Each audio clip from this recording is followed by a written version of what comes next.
সরকারের কোন রেসপন্সিবিলিটি আছে? তাহলে আচ্ছা সে ভালোই আছে, রেভিনিউ আদায় করছে উইদাউট রেসপন্সিবিলিটি।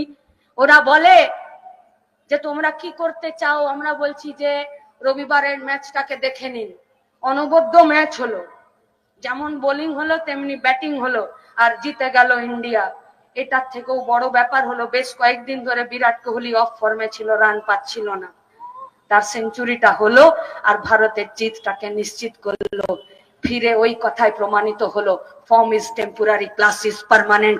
ক্লাস যার থাকবে, নীতি যার থাকবে, লড়াই যার থাকবে, সে জিতে আসবে। আসুন সবাই মিলে একসাথে জিতে